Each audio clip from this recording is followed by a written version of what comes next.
There's plenty to do here, so I hope you'll get involved, and certainly we can enjoy the opportunity to meet you. So thank you for coming, those that came today. The next topic is Secretary, and Joan Teal. The minutes from the last board meeting were approved as posted in the book in the library. Anytime you want to check on what's gone on, the minutes are posted in the book. It's in the library from both the board meetings and the quarterly meetings. Thank you, Joan. And the next speaker is, we're going to put him right to work here. Joel has got the treasurer's report. Throw me right in the fire. So there's a copy out on the table of the treasurer's report. It's a little bit different format. Worked on this with Bets and Joyce, so hopefully it'll make things a little easier to consume. At the first area there, you're going to see the income that came in, and you can see that between Redner's receipts, keep turning those in, and the barn sale, it's about $6,750 for the quarter that came in. We had some expenses for supplies for the barn and some sales tax payments for last December. And then you can see all the residents' activities, so both income and expenses for those activities. Just two notes on that. The income for an activity and the expense don't always occur in the same time frame. So something will happen and people pay in December and we go in June or whatever, and so you'll see a little discrepancies on some of those numbers. And then the other part is sometimes the income is higher than the expense, and that's because people give extra donations to the Good Samaritan Fund. So thank you for those who do that. So at the end of the quarter, we had a little over $21,000 in the checking account. There were some outstanding checks that hadn't cleared yet, and we have a sales tax payment that we just made today. And so that's about $800 that will come out of that $21,000. There is a separate money market account that has about $7,500 in it, and I think that'll be a topic of future conversation, whether it's worth retaining that account given that it doesn't really earn much interest anymore. And we don't have the credit card. You'll see there was a couple credit card expenses that's no longer being used, so may not be needed to keep that account. But that's it, unless there's any questions. Thank you, Joe. I did notice here we got tremendous income from the money market, though. $1.91 in 3 months. In 3 months. So. I would just like to take an opportunity at this time to thank Bets England for serving as assistant treasurer for several years, and then this year as treasurer. Thank you for helping Joel get oriented and knowledgeable in what the treasurer needs to do. And Bets, we are grateful for the effort you made in fulfilling the assistant treasurer and treasurer roles, and particularly in helping in the barn sale. Thank you very much.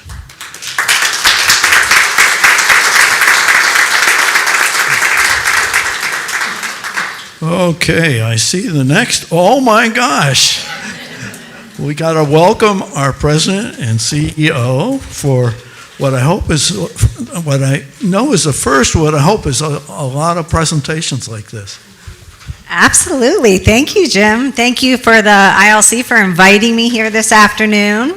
Welcome, everybody. So is this a full crowd for me this afternoon? Oh, the pressure is on here. Well, Kirby is right. He's kicked us off with the word of the day and flourish. And so to see everybody's beautiful faces here, smiling, welcoming the new residents. So thank you for, attending. I'm super blessed to be here. So if you haven't met me yet, my name is Alicia Titus. I'm the new president and CEO here at Londonderry Village. I have been here a whole whopping 4 months. I know, doesn't it feel longer? Or is that just me? Yes. So my update today is, as I mentioned, so how many folks received the memo that I sent out about the strategic plan? Good. Okay, for those of you who haven't received it, it is something that you want to check in on, and I'll coordinate some way to put some copies around that you can kind of take it at your leisure and reference it. How many folks read it cover to cover? Memorized it? Great, great. That's the expectation. You have to, no cliff notes for this.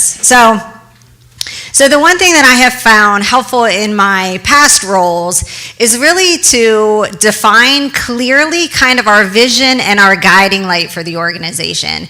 It's helpful for me as the leader. It's helpful for members of my team to really know that we're all moving in the same direction. So a strategic plan for an organization really helps to define that. So our strategic plan here at Londonderry Village was actually defined in 2024. So even before I got here, there's a lot of work that was done by the board of directors. They had a consultant in. They had other members of leadership really kind of dive into where did they expect to see Londonderry Village in the next probably 5 years. So interestingly enough, it's something that a lot of senior living organizations do, and it's actually over time has become very, very difficult for us to kind of set those goals because the industry is changing so rapidly.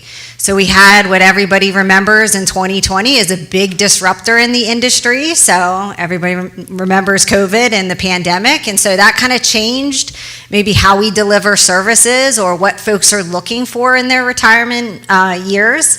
The other thing that really influences kind of how we evolve is what everybody is looking for in retirement. So you see a lot more influences of folks who are coming in who are looking for different levels of kind of technology in their life, and maybe that's a wearable technology that helps them manage their health. How many folks have something here that measures how many steps you get a day?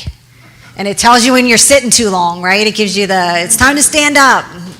So some of those technologies are things that we need to be aware of. A lot of different types of amenities, so I'll get into that in a little bit. So folks are looking for, most folks kind of eat out a little bit more, I think, than what has happened in the past. So folks are looking to move into their retirement years and have options with dining and wellness activities and pools and things like that. So it's something that, as leadership in the organization, we really need to pay attention to and be prepared as we grow and as we change to really be attentive to what somebody may be looking for in the future. So today, the two things that I want to really focus on, because I don't want to take up your whole entire afternoon, the two things that I'd like to focus on today are the top two imperatives that were defined by the board. So the first one is really a directive for us to continue to support and strengthen Londonderry Village's quality workforce. And then the second one is to elevate the resident experience at Londonderry Village. So I'm going to go through some of the smaller things that are kind of taking place here and that we've been working on the last 4 months. So first thing I want to talk about is workforce. So you may have recognized there's a lot of challenges to workforce nowadays. So after coming out of COVID, there's a lot of industries that have been experiencing some difficulties recruiting and retaining workforce, and specifically healthcare. So you see that there's always ads out there, folks looking for LPNs and RNs and CNAs. And some of the folks who have some healthcare background, I know that you kind of recognize it's become more and more difficult for us to recruit and retain. So that's probably one of the primary reasons that the board defined workforce is something that we need to pay attention to.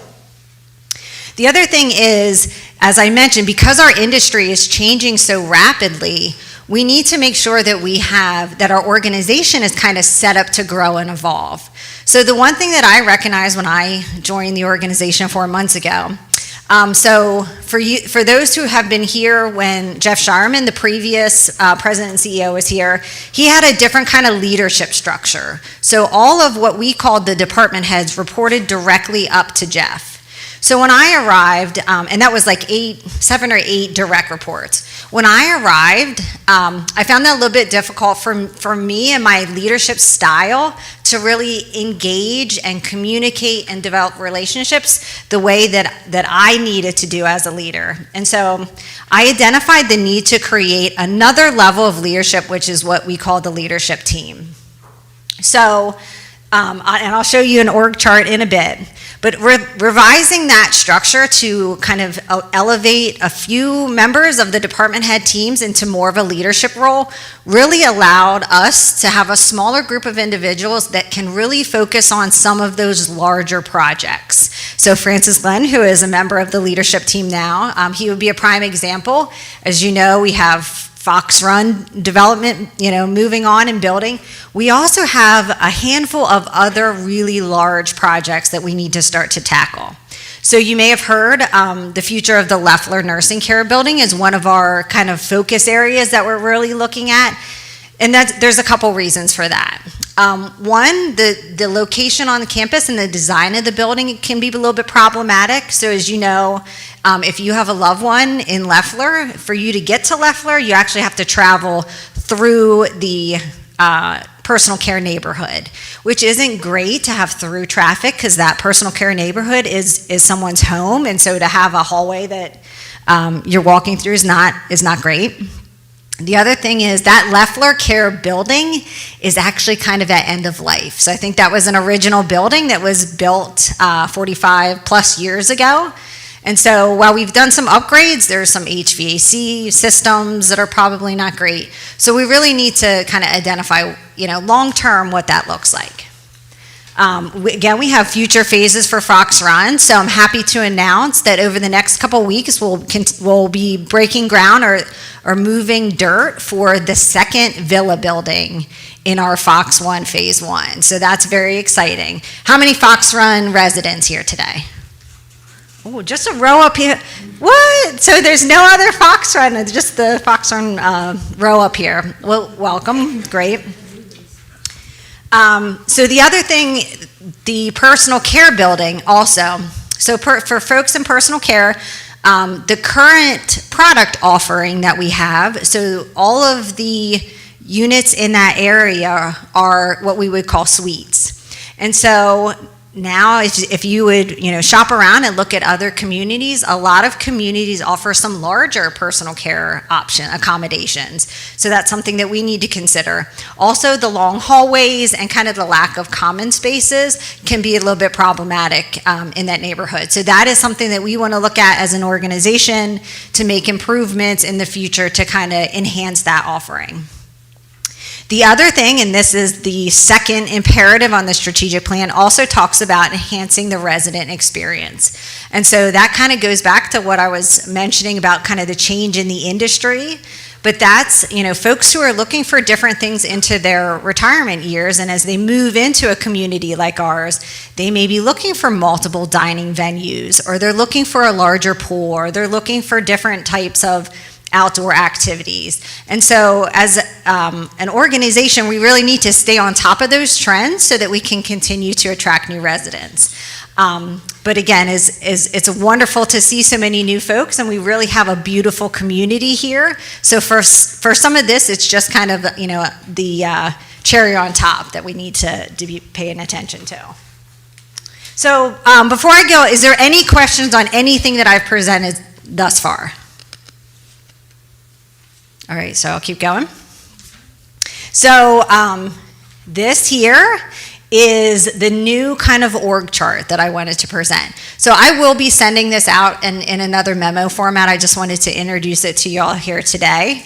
But this is the leadership chart. So it's kind of the graphical form. There is another org chart that has more levels cascading down. But this is just a great quick visual for you to see who are the leaders that I'm referencing.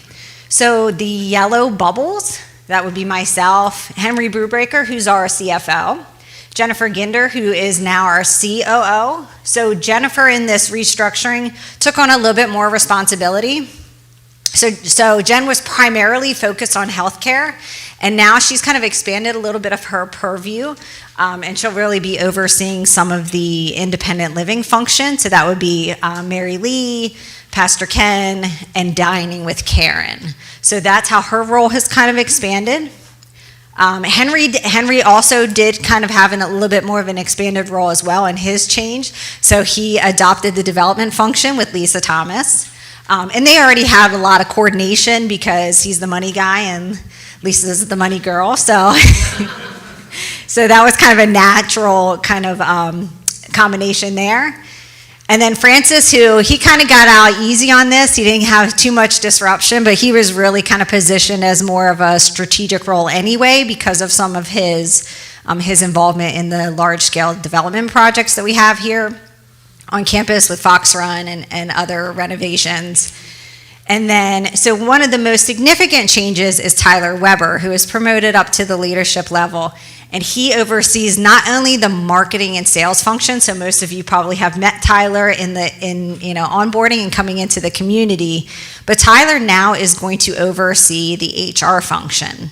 And so some of the reasoning behind that is really because, as I had mentioned, HR and workforce recruiting has become a very strategic and competitive environment.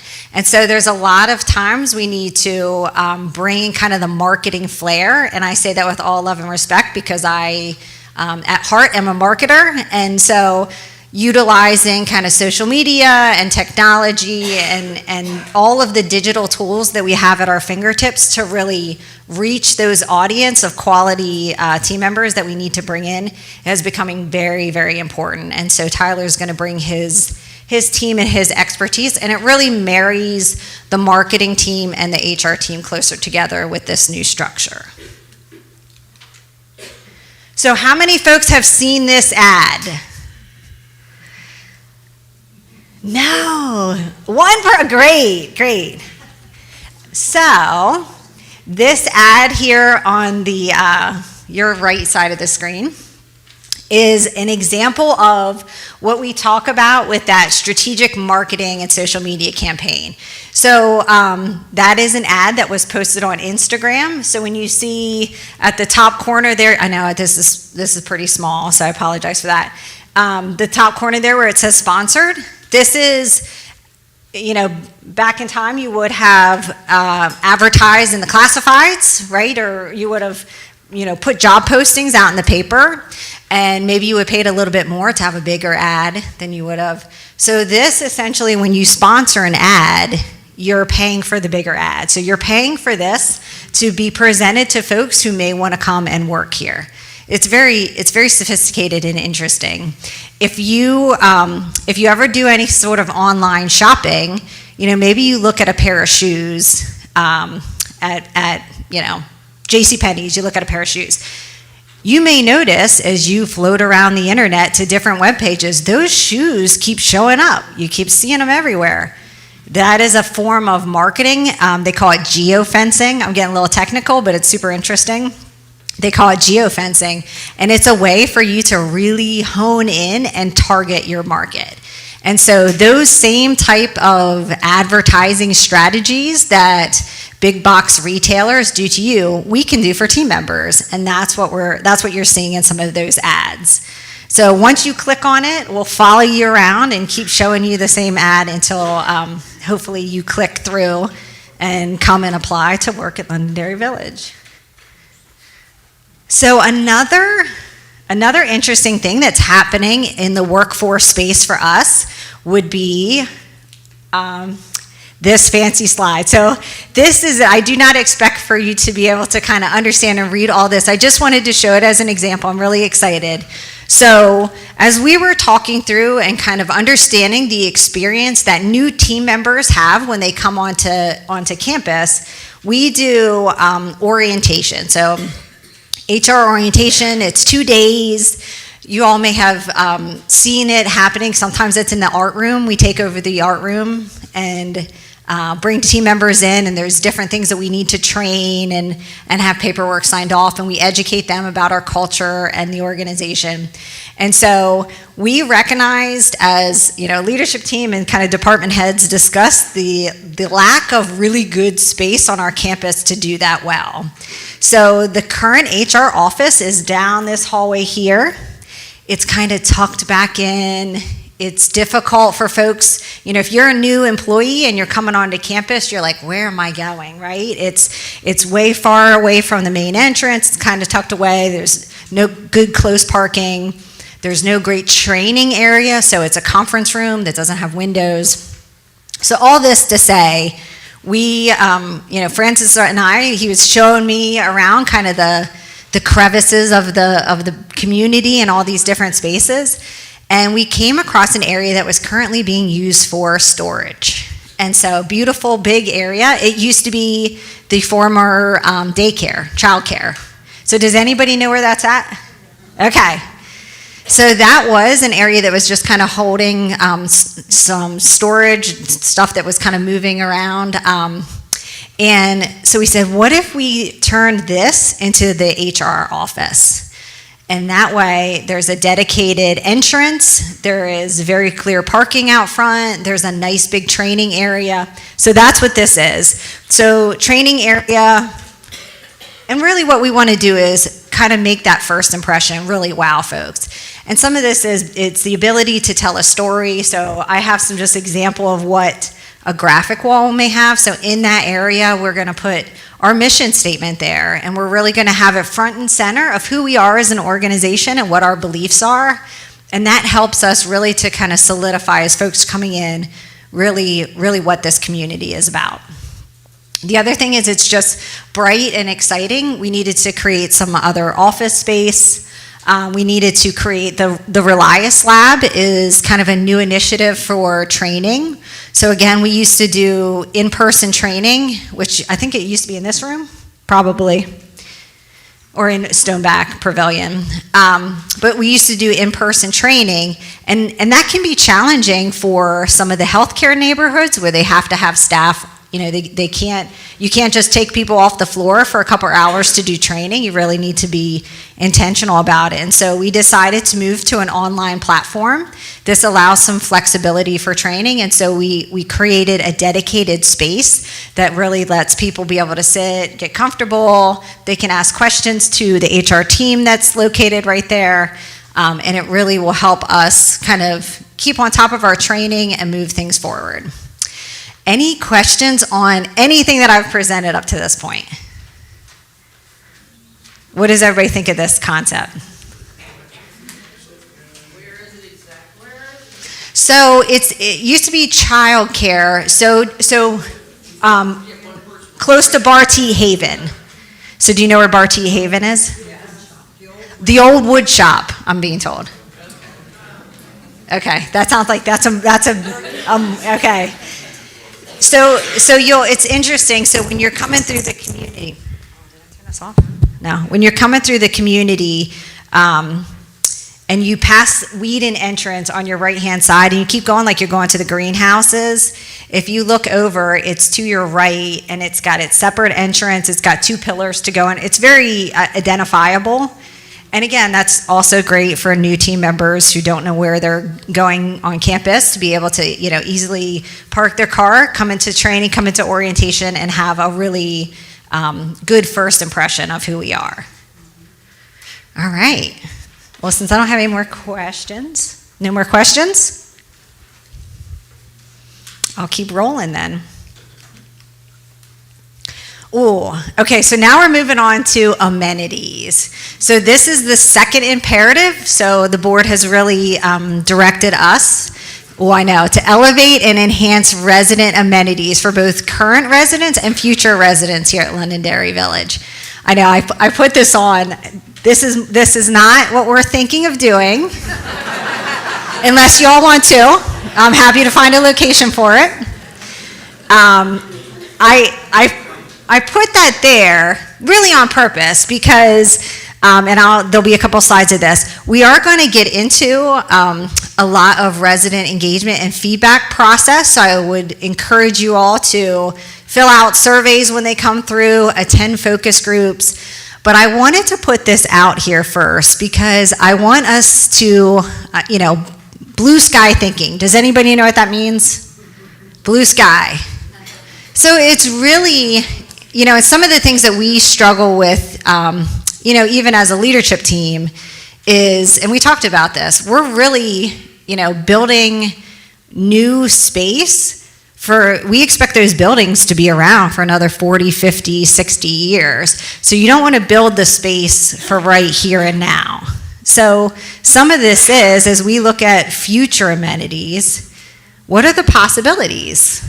What do we think that folks will be looking for in 30, 40 years? And not necessarily that we need to go the whole way out there and do, rock wall climbing, but just to be kind of mindful of what are those things that, that would be really interesting if we had here. And I think there would be, a lot of folks who would be interested in trying it or experiencing it.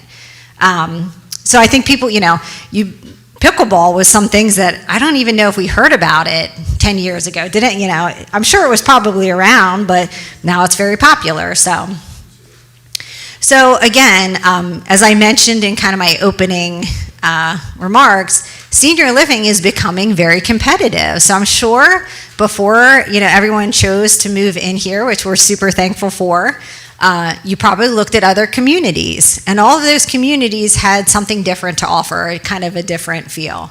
And so some of the things here is we just need to, start to look at what amenities do we have, and what do we love, and what do we want to continue to invest in?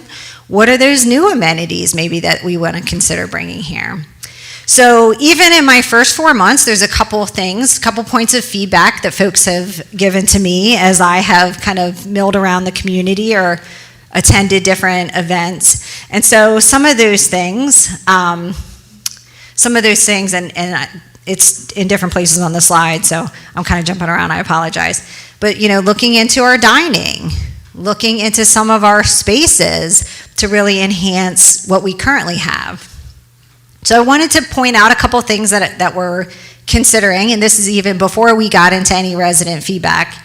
So one of the first things is looking at how we create very intentional spaces here. So a lot of our common spaces are kind of multi-purpose spaces. And that can be good for a little bit of flexibility, but it also can be challenging to do kind of quality kind of programming, or really design the space for a really well-done use. So the one thing that I recognize is, again, so HR used to take over the art room every 2 weeks.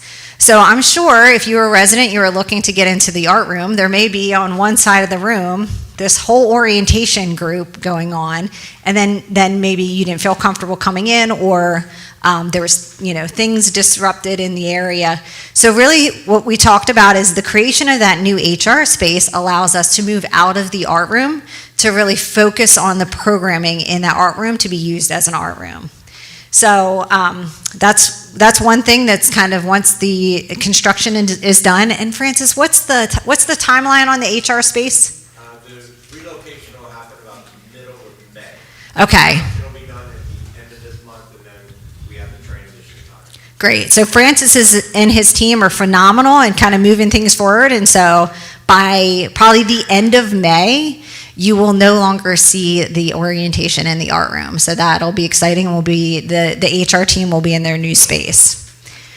The other thing that we talked about, and I just hit, where's Elle at? I just hit him, there you go. I just hit him in the morning. So, and not that I'm trying to throw this together, because you saw me taking a picture. This picture on the top here was just taken this morning. So we talked about the movie theater right over here is a really great space. I mean, who doesn't love to get together with some friends and watch a really good movie and have a discussion about it? So right now it's kind of a multi-purpose room. There's tables in there. The chairs aren't really comfortable. They're some wooden chairs. And so with just a little bit of upgrade, we can maybe get a little bit larger of a TV screen. We can get some seating that is just for sitting and lounging and watching a movie. So without a lot of expense, we can really refresh that area and make it a very purposeful space. Now, one thing that did come up in that discussion with Elle this morning was we do, because of its proximity to this room, we do kind of use that room every once in a while for some overflow. So this is part of the planning process, which is good. And we will make sure whatever furniture we get in there can be moved out if we would need to use it for, special events here. So what does everybody think about that? Great. All right. So hopefully we can get that. Great. That's good. That's what a little bit of energy around would be exciting. So the lower picture here too, it's just kind of an example. It doesn't need to be anything fancy, but you can see kind of the chairs, the movie theater chairs. The big discussion will be is, do you want the chairs to recline? Because, and this can be a problem, they take up more space, but people also tend to fall asleep. Once you recline, it's all over, right? So we'll have to decide if we want to do that. So the other thing, some other options of things that are happening. So I wanted to throw it out there. There is a large group of gentlemen that play pool in the afternoon, evening times, and they had indicated, I think there's Larry, they had indicated that they were looking for having another pool table. So there is some seating here. This is the game room that's right out from the Wheaton lobby. So there's some seating there that we said, you know what, we can rearrange this a little bit and get another pool table, and then that way that group can have more games and more ability to play together. And so, this again is something that we're always looking for resident feedback of how you use the spaces, and we want to be accommodating. So, and that is done with a partnership between the pool players and the organization to kind of fund that new table. So here's some other things that I've been getting feedback on. So expanding the menu and hours at Seasons. So what is everybody, initial reactions to that? Yes, great. So we have had 2 meetings. So our dining provider is outsourced. It's a company called Morrison Living. So we've had 2 meetings with them in the past couple months and really talk to them about kind of enhancing the menu options, enhancing the hours at Seasons. And so what we're talking about, and this is very, very preliminary, but we're talking about, so if you visit the cafe in the morning, you will notice that there's like a very limited menu, also for lunch. And this is because they are not using the full kitchen during those times. So you can't get, like, the grilled cheese is kind of heated up, but it's not done on a grill where you get the butter and all the deliciousness that should be in a grilled cheese. And so it's more of, I think they call it a turbojet, but it's in the cafe is using this turbojet. They're not using the full kitchen. So we talked about changing the hours and having Seasons open for breakfast, lunch, and dinner on certain days, dinner time, but having Seasons, the full kitchen, be creating the food items for the menu. So this may mean there's maybe a little bit different flow of traffic. So Seasons may be open, you may eat in the atrium, and all of these things are up in the air yet. We're still working through some of the logistics because it does mean hiring more team members and things like that. But we're really excited to start to kind of enhance our menu and have things available for longer periods of the day. Because if you see me in the afternoon, you may hear me complaining because I typically don't eat lunch until after 1. So literally, I think I dropped a couple pounds here because I was missing lunch a lot. So I'm hoping, and again, it will allow for team members also to be able to get lunch, a little bit later in the day. So we're looking forward to those changes. Stay tuned. And also there will be opportunity, again, as I mentioned, to participate in focus groups and surveys to get some feedback of, what kind of menu items are you looking for? What kind of hours do you think would be appropriate? I got some feedback about having maybe Sunday brunches back, because I think that's been sporadic. So think on it. If you cannot attend a focus group or a survey and you want to come talk to me directly, please, my door is always open. I'm always looking for feedback. Anything you want to talk about with that right now? Grab and go? Yes. We are very intentional about grab and go. We've even talked to them about having the ability to have kind of coolers that can open with a credit card or with your resident badge to be able to get food even beyond, maybe you're hungry at midnight and you want to come down and grab something. To have that available. So we definitely want to enhance the grab and go options. So yes. So Yeah, so that's the joy of having an outsourced dining program, because they serve many other senior living communities, and they should be able to do this very efficiently. So we definitely are looking at, budgetary impacts and things like that. We have not seen, we got the initial proposal, but we haven't dug into the numbers yet. So we're hoping that this will be a wash with the increase of folks using the dining to support that program. We won't see a ton of expense into that, but that's remains to be seen. Okay. Any other thoughts? May we go back to the discussion about the addition of a pool table? Yes. There is a group of ladies who does not want to lose their table tennis table. Where is that going to go? So that's a great question. So the question was about just kind of balancing. There's a group of ladies that use the ping pong table and the addition of the new pool table. So we're not removing anything. So the ping pong table will stay. The pool table that's there will stay. It's actually the soft seating by the fireplace that will relocate. Yeah. So there is soft seating on the other side of the wall. We do have some ability to create another sitting area. So some of this is we're going to live in the space a little bit. The other thing is to mention, if we do move things around, please know that we are very intentional of reusing that space. So as I mentioned, the future of Leffler and the personal care, which I'll talk about a little bit.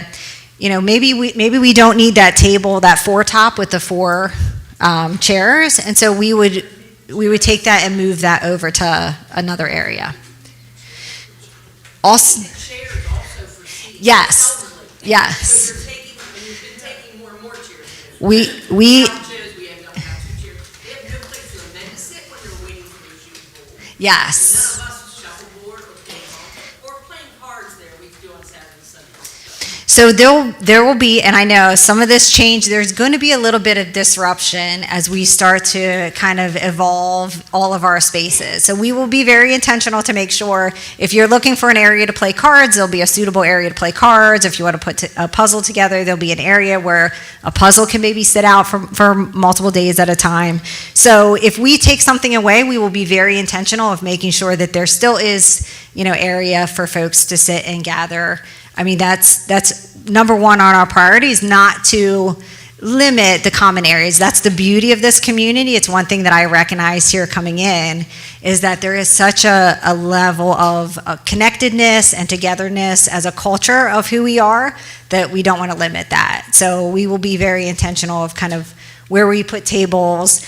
And it's really about, right now there's pool tables and ping pong tables. Is there another place that maybe cards would be, better at? So, But it's at the opposite end of the whole building. and there's, Quite a few handicap at this end. Yep. Move our time. and there's some common areas over down the hallway where the apartments are, and so maybe there's more tables that are set up there. So it will be, so I just want everybody to understand, there will be some changes that maybe you're not 100% on board with everything. So I recognize that, so please, keep us posted. We want to be super supportive and helpful to all, but we do live in community, and that means you may not love everything that happens here, but we're looking at it kind of at a global level. All right, updating the common areas in personal care. So that's one thing too. The common areas in personal care are not outfitted great, so that's one thing that we looked at. So when you come off of the hallway out here, there's a common area, but it's like a pass-through. So we're going to look at kind of strategies to really define that space. So maybe you walk, a different way, so you're not in the middle of kind of what's going on in that area. If you've ever been, Pastor Ken does a Bible study, and you could be just rolling right through the middle of it as he's doing. So it's not a great space. So we're going to kind of look at, is there something that we can do before we get into some larger scale renovations to that area. But you may see, if you go over, you may see, furniture being replaced and walls painted and maybe carpeting or things like that. So just some small upgrades to really be able to enjoy that space until we get into the point where we can really redesign it into more of a more home-like. All right, that was a lot. I felt like I'm doing a lot of talking. Any thoughts or comments or feedback about what I presented? I'm sure we're wondering about pool areas. Yes, Play volleyball. yes, We have visited a lot of other facilities, yes. and the size of our pool is really there. 100%, yes. And I think that, and I know Mary back there and her team, yes. So I met with Mary and her team, and we kind of talked about the future of wellness, and absolutely that is something that we have, right now what the leadership team is doing is kind of sketching out our priorities of how we can kind of step through this to be fiscally responsible, to, as I mentioned, Leffler is really the first thing because of the physical plant of the building that needs to be addressed. And so we have identified fitness area, the pool, the locker room, because I know I heard the locker rooms are inadequate. Yes. So this will go into planning. Mary and her team are just out visiting another community to kind of get some ideas of what that programming could look like, and really how we could design some beautiful space. So that is absolutely on the priority list. That's good.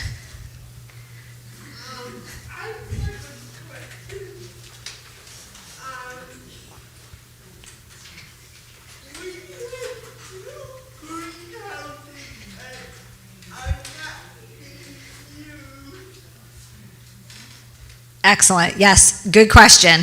So Sue was asking about the greenhouses that are offline. So we are currently recruiting. So the ad that you saw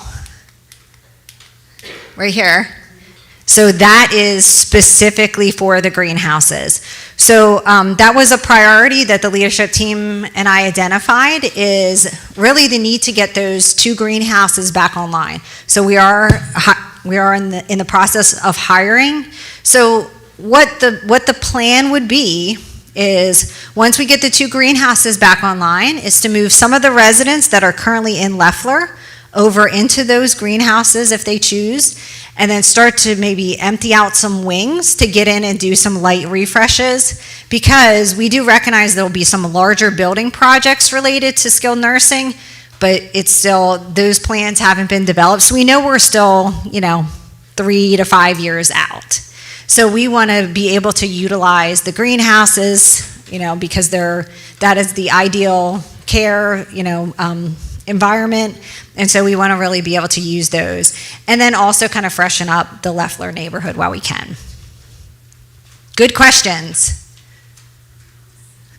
Anything else? My question is a comment about the fitness area. And planning for that, it might be helpful to know that the roof over the pool leaks. I don't know if you know or not. I did not know that. Francis may have known that. Francis, did you know that? Whenever it rains at the one end of the pool, you'll feel the drip from the top of your head. Okay. That's good to know. That's very good to know.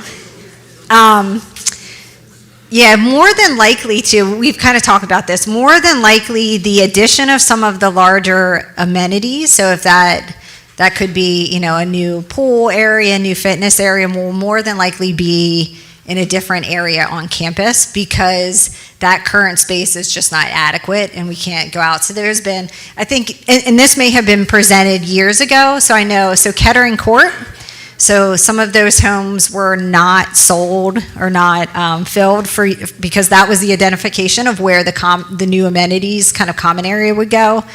We just, if you hear this through the rumor mill, we are filling Kettering Court because we don't expect for some of these larger amenity projects, we're not going to start those for probably another 3 to 5 years. So it's kind of the same thing. We're really in the planning stage. So the first thing that we'll identify is the nursing, is Leffler. There will be another phase of Fox Run, and then we'll get into amenities. So amenities is going to be a couple years. So that's why we're really looking at our current use of amenity space and what can we do to really enhance those and make those the best experience, because we won't be able to do some of the bigger changes like the pool for another couple years. All right. Is there a way to get to the therapy area without going outside? That's a great question. The question was, is there a way to get to the therapy area without going outside? So, unfortunately, no. And again, this is something that the team, so we've had two retreats where we literally sit down in a room for probably 6 hours with each other and go through campus maps and really look at kind of what we're doing and what spaces we need to address and put on our list. And unfortunately, therapy in that current location is not a great option, because it's the same thing. You're going through a personal care neighborhood, which is someone's home. So I think that's one of the reasons why the healthcare, so the nursing and the personal care, are really top of the priority list, just because of where it's at on campus and some of the limitations of the buildings. All right, and I don't want to take up too much time, so I'll keep moving. Sorry, everybody's laughing. I know we were trying to get the meetings down a little bit. So I'll just quickly, because this is my last slide. So I'll just quickly go through this. Again, I mentioned this throughout the presentation. So we will be soliciting feedback for some of these projects for future amenities. The other thing, which I've mentioned multiple times, which we will be getting off the ground here shortly, is the creation of what we're calling an aesthetics committee. So similar to what I mentioned about the movie theater seats, we would like to have some resident involvement in as we select that furniture. I know there was some feedback about the seating area out here. And so what we'd like to do is just partner with residents on, here's some options for seating that we can purchase, but which one of these is comfortable and fits the use and things like that. So we will be forming an aesthetics committee to partner, test out different types of furniture, and also kind of gather feedback a little bit closer, a smaller group to really process different kind of paint colors or artwork or things like that. So that will be coming. And for these things, we will put it in the IL newsletter. Also, stay tuned to the Touchtown app. We're hoping to continue to make some changes to the Touchtown app and really use that as a communication tool moving forward. So, with that, I'll open it up for a couple last questions. I don't want to take up too much more time. Is there anything else that someone's burning to ask? If not, you know where to find me. So my offices are over by Whedon, the Whedon lobby. Also to mention that the leadership team, so Francis is over there with me now, but the rest of the leadership team will be relocating to that space. So there will be some office changes coming up in the near future, but that will be the area if you want to stop in and give me some feedback, that'd be great. If I could do one poll. Yeah, come on up here, Francis. There's one poll. Show of hands, who is currently on Touchtown? That's good. Thank you. Encourage those that are not on Touchtown to get on the Touchtown. I encourage those not on Touchtown to please get on. I polled you because we are actively looking at our communications and communications plan. And Touchtown is a critical, Uniguest. I'm still on Touchtown. Uniguest/Touchtown. So it's critical for us to enhance and improve our communications here on campus. So it's great to see all the involvement here with Uniguest and what was Touchtown in the. So, thank you all. All right, with that, I'll turn it back over to Jim, but I want to say Happy Easter to everybody. I hope you have a wonderful time with your family and enjoy Easter.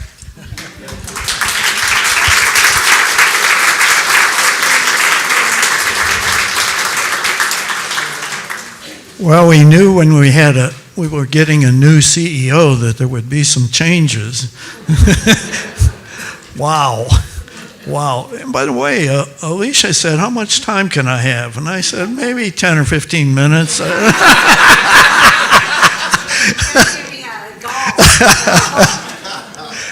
No, I'm just kidding. I told her whatever time she took, because I thought we'd all be very interested in what she has to say. So thank you for the presentation, Alicia. Okay, I guess the next thing is Director of Resident Services, Mary Lee Harpel. Okay, everyone, we'll continue on. We'll try to move on through. I'm just going to talk, first of all, about just what's going on in May, just a few of them, for you just to highlight a few, because I know you have your newsletter, so you can always look at that. But I want to remind everybody that our Village Harmony and Handbell Choir, this is their spring concert time. It's going to be right after Easter. It's going to be May 4th on a Sunday at 3 o'clock. So they love to see lots of people. I know the community comes in as well because families are coming in. Also, they are looking for some more handbell ringers. We had a couple people that weren't well, so it's really been hard.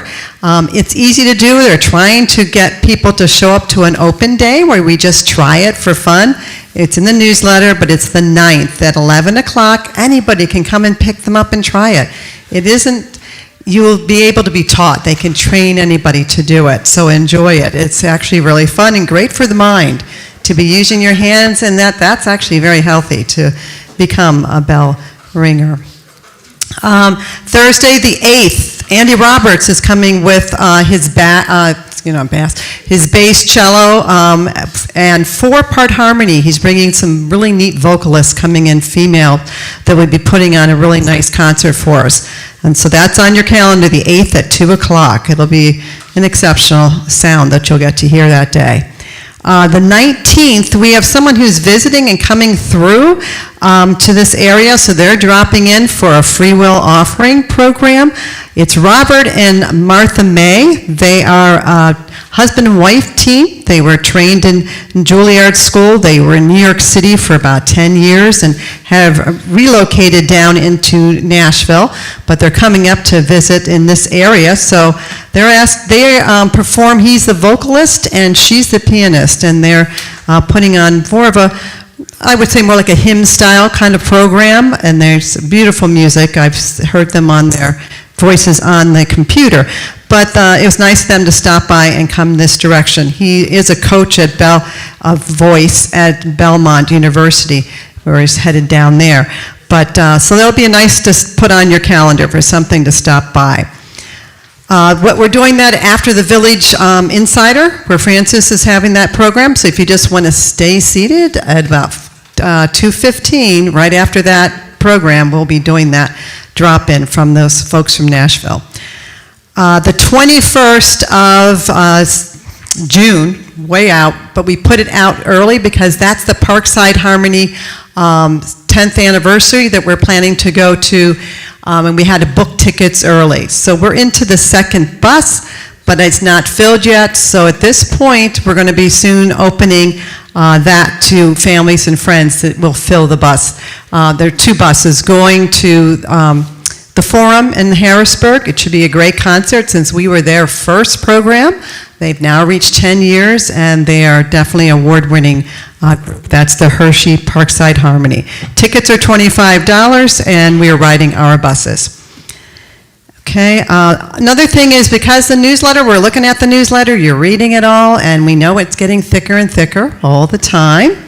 We're going to try to start looking that direction to get ourselves to shrink down some of the pages. We're looking at removing some things that maybe are repetitive for people, but also has to be informative for all the constant new people coming in to keep going with what's going on.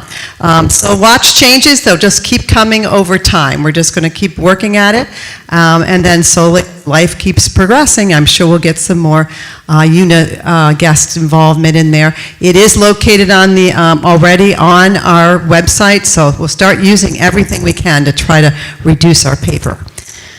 And something new that we're just getting started is really at a starting. We had our first planning meeting. We mentioned it in the last month, or actually 2 months ago, I guess. The Pine Wood Derby idea of having our first Pinewood Derby, like something different to do. We were excited to get the equipment for free the computer system, it's the actual derby. To set it all up, it was from one of Art Munsing's family members who worked for QVC, where they did lots of these. And we're fortunate to have that at our access, so I thought we might as well try it. Alicia was all game for it, so we're going to be reaching out now to staff as well. So we're thinking about having the staff take on, because I looked into it, we can get 4 different styles of cars. It's only costing a person $7 to really jump in and make a basic car. And I said, we'll work together to paint them and get it going. We got to set our rules, because we want to be really strict for those who like to make fancy cars. We're not here to compete that high level yet. But I think it's neat to do, and if we can get it going and having fun with it at our end of this summer bash, that's my target date, to get everything really ready and have had practice runs and everything. Because you can expand these kind of things out into the community and get Boy Scout clubs and different people involved in having interactions with seniors. So I think it's really something that might just turn into something exciting that happens on campus. We're also looking at getting our cornhole going, that we'll have cornhole competitions as well, because another good sport to be doing that's not real hard but involves a lot of friends to gather and play. And then get our shuffleboard going back again, because it should be going all the time. We built those through the buildings around to keep the sun away, so we can be out there at all times of day, not just an evening program. So my hope is to get that going and moving and making us partner up together, getting healthy. So that's my conclusion. Does anybody have anything for me that I need to know that I don't know yet? Yes. Yes. What is that? That's coming as soon as Lisa gets up here. It's wonderful, and you'll love going. So I'll ask, when she comes up, she's going to talk about it. Did I lose it on that one? Still there. It doesn't sound, oh, now it is. I can hear it. It's still lit, so I know it's working. Okay, so I go ahead and introduce Lisa. Is that okay? Jim? Okay, Lisa, why don't you come up and share about the tea?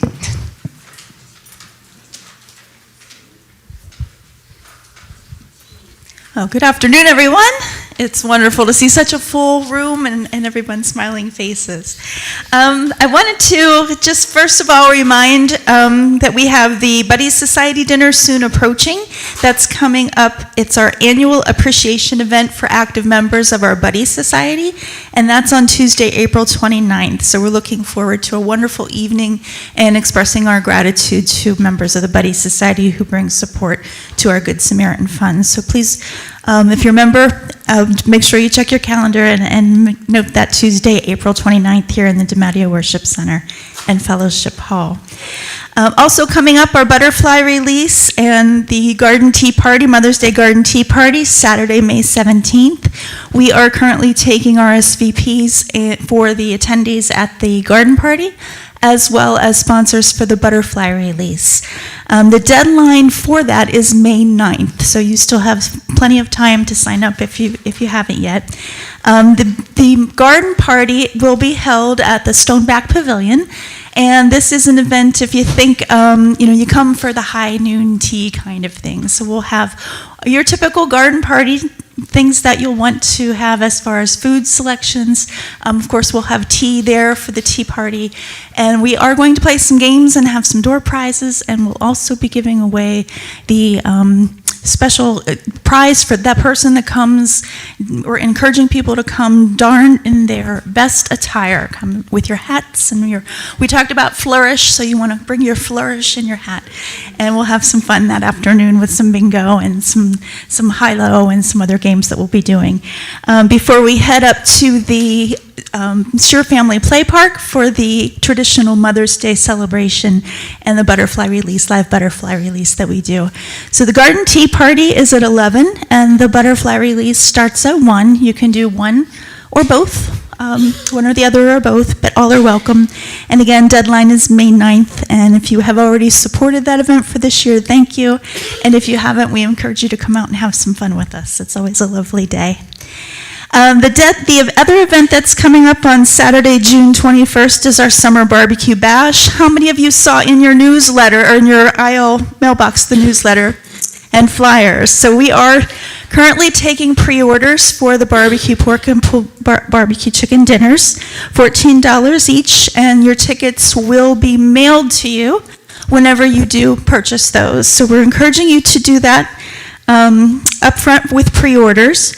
After June 14th, dinners will be available at the event. We do have a limited number at the event. They will be $15 at the event on a first-come, first-served basis. So we want to encourage you to get your pre-orders in before the June 14th deadline. There will also be desserts, extra desserts, and kids' meals, and some various things at the Stoneback Pavilion for sale that day. So if you have a sweet tooth, or you want to pick up an extra beverage or some things, we'll have some things there as well. So we're looking forward. So watch your mailboxes, watch the websites and the newsletter for more information. There's a variety of activities, as you saw on the flyer that was in your mailbox, happening that weekend as well. So we'll continue to inform you about those. And last but not least, Jim asked me to just revisit briefly one thing that we introduced in January at the quarterly meeting, and that was the Mission Moment. It's a new newsletter that we have going out. It's an electronic newsletter that is being sent to individuals who have participated in our fundraising events or have contributed to Londonderry Village's Good Samaritan Fund mission or have supported our services in some way. So the Mission Moment, it's just a brief monthly newsletter that you get in your email at the end of each month, and it goes not only to residents here, staff and residents that have been supporters, but it reaches out beyond our area here at Londonderry Village to churches and business supporters and individuals and families in the broader community who also believe in us and support our mission. So the main goal of this is to be able to continue to keep in touch with our supporters on a regular basis. There's little stories in there about ways that we've received support, reminders about upcoming events, ways to express gratitude and appreciation for the gifts of time, talent, and resources that we get here on an ongoing basis, not only from campus, but from the surrounding community. So this does not, I want to reassure you that it does not replace other communications, but it is one way that we're going to continue to enhance those communications in our ability to keep in touch not only with people here, but with people near and far, if you would. So if you'd like to receive that publication and you haven't, all we need is your email address. If you have an email, you can reach out to Olivia Harris at extension 3052. Or you can email her. She's oharris@londonderryvillage.org, and she'll add you on the distribution list. I did bring a few samples with me of what that looks like. I'll be around after this meeting, so if you want to stop over and take a look at what the content is, if you're interested, feel free to do that. And if you are already receiving it, how many of you have seen the Mission Moment? Hopefully, good. Okay, some folks. So we encourage feedback and for you to provide some feedback to us about, hopefully it's not only good for updates, but you're also enjoying reading the content there. So again, I want to close with we can never say thank you too many times, so I just want to close with a wonderful thank you to all of you for all that you do in support of Londonderry Village. Okay. Thank you, Lisa and Mary Lee. As everybody can see, there's lots going on around here, so hopefully you can get involved, you new residents, and enjoy many of them. Next, we have the standing committee reports. Bob's first with ecology. Bob Frike.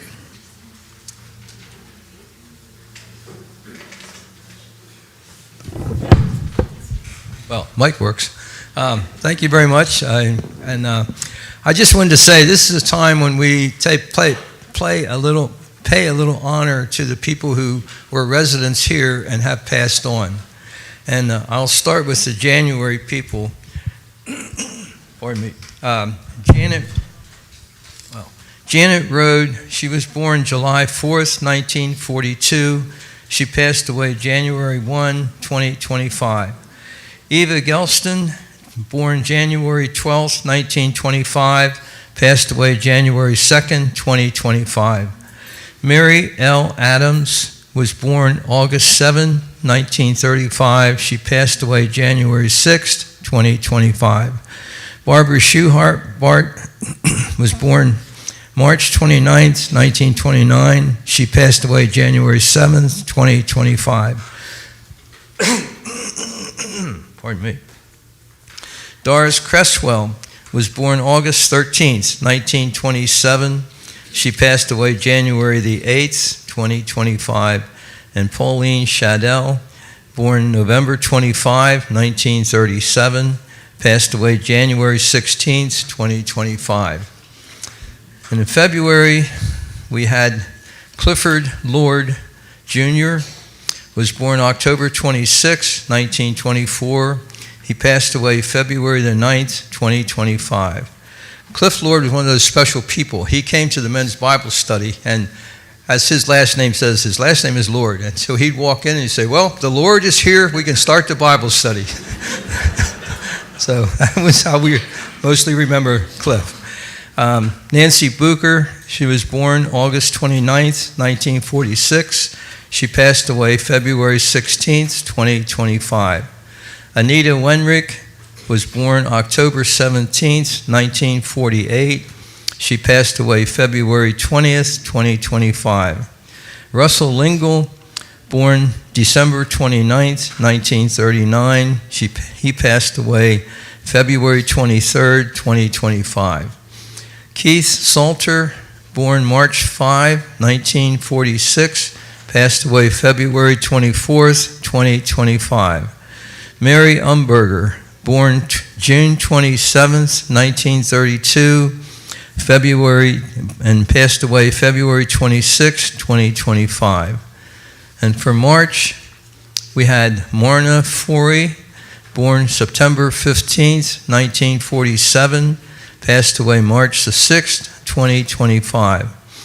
Kenneth Bowers, born November 22nd, 1937, passed away March 11th, 2025. And Kathleen Kaler was born December 19th, 1939, passed away March 27th, 2025.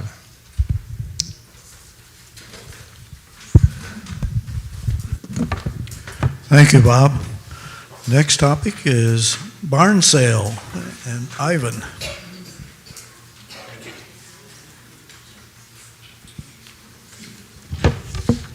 Estate barn sale, it's coming up. First thing I'm going to do is ask some questions. How many of you in here today are volunteering at the sale for the first time this year? Hands up, let's see a show of hands. Only a couple. How about 2 to 5 years volunteering? More hands going up. How about 6 to 9 years? And then how about 10 or more? As you can see, the shorter term volunteers, there weren't too many hands up. And those of us that have been over 10 years are getting fewer and fewer. So that means that we're all getting older and we need to recruit new people for this very worthwhile project. Remember, in the first 25 years of the sale, we contributed over $1 million to the Good Samaritan Fund. So let's all be on the lookout for new volunteers, residents. You can hear me? Okay, residents, family, friends, non-residents. We need cashier helpers, foot traffic directors, gatekeepers, and more. And many of these are sit-down positions. The sale dates are May 29th, 30th, and 31st.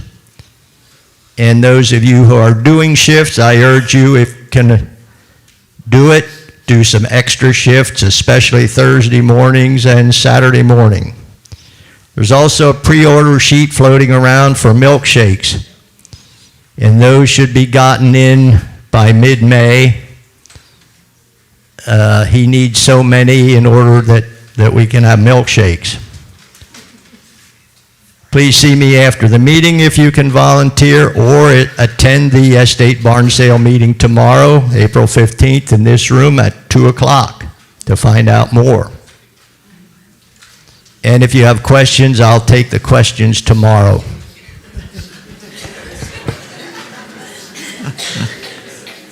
Thanks, Ivan. That's certainly our biggest project of the year, and so many of us work year-round on it. So anybody who wants to help, we'll take them for sure. So next topic is program.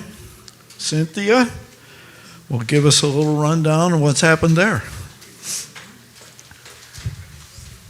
I'll try to keep it short. We've had good participation in the first 3 months of the year. For April, we had 20 people that went to the wetlands last Friday. Our next trip is April the 22nd, and that is to the Bluebird Inn. So the deadline to sign up for that is April 15th. For the new people, if they may not know, 40 Diners is the second Friday of every month, and the Hop on Board is the fourth Tuesday of every month. So look in your newsletters and you will see where we're going each month, and sign up with the sheet in the back. Thank you.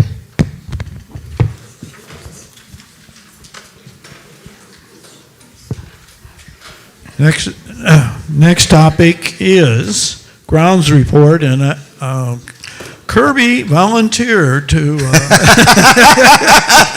give this report. Yes, volunteer in quotes.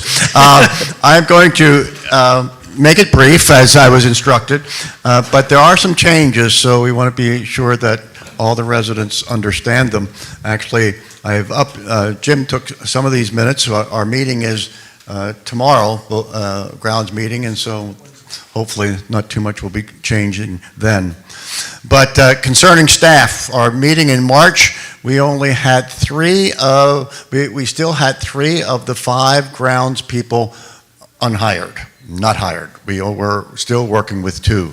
I'm happy to report that a 3rd came on site. His name is Patrick, and there are 2 more hired, and hopefully we'll be starting this month. So hopefully now our grounds will be all 5. Summer interns will be used when school vacation begins.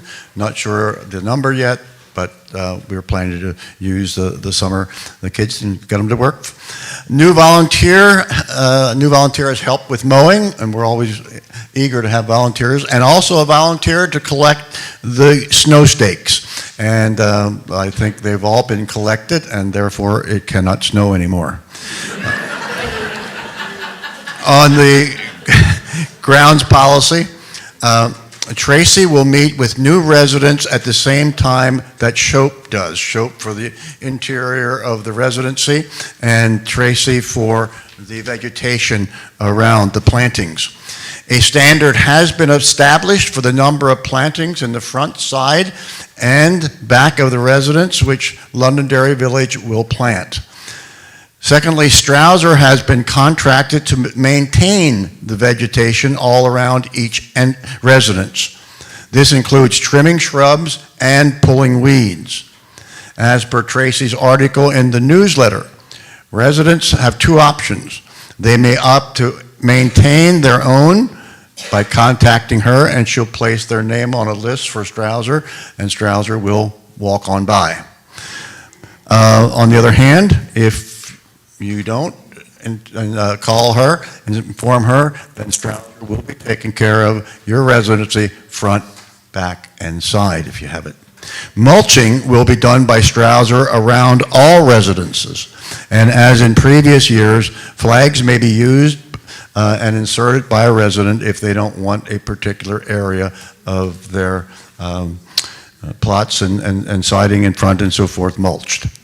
Attention has been given to some of the new trees in Fox Run, those that have been favored by our local deer, for example. It is, however, to be noted that And these trees were planted by Funk's Construction for soil stabilization. So we're not so concerned about these being the trees that will, 50 years down the road, will be sharing shade and all that. These were done by Funk's for soil stabilization. Number 3, guidelines for the use of the existing greenhouse and possibly a new greenhouse has been discussed, still a work in progress. A meeting was also held with those who desire to have garden plots. Any questions? Okay. Well, there's only one between now and the end of the meeting, so I think I'll invite him up, Jim Warnock, for the auxiliary report. But I have an hour? Is that? Kind of like Alicia, huh? Hopefully less than a minute. I'd like to begin with a couple of thank yous. Thank you for many of you that purchased the pot pie dinners. We show a profit of over $400 for that, which is really pretty darn good. I would also remind you that the deadline for the sub sale for the pretzel sandwiches is coming up this Wednesday, the 16th. And again, we look forward to a nice profit for that. And we thank the people that organized those things or coordinated those things. Gail Cole did the pot pies, and Lynn Duffy is doing the subs. So we appreciate that because it's a lot of effort. Last thing I want to say is we have our auxiliary meeting on Saturday, May 3rd. For those of you who only come for the donuts, I do have a scientific analysis of the donuts. Londonderry Village likes cream-filled donuts. I noted last time that the cream-filled donuts were practically all gone, and the regular donuts, there were a lot left, and I had to eat 4 of them. And it worked out well. At that meeting on May 3rd, we have a special presenter, and he is going to look forward to being there with all of his heart and soul. And that would be Francis Glenn. Francis is going to bring an audio-visual that I think everybody here will like. I'm not going to say anything more about it, but I think you'll like it. That's it. So Francis is going to be a star attraction, huh? Good. Well, I want to thank everybody on the executive committee that's keeps everything moving ahead and participates in the various meetings, and just without them, it wouldn't all happen. Notice that the next meeting for the ILC Executive Committee is on Monday, May 12th at 1:30 in the boardroom. Anybody's welcome to attend. It's an open meeting. And then the next quarterly meeting like this is on July 14th at 1:30 right here in the Worship Center. And if there's no other comments or questions or whatever, the meeting is adjourned.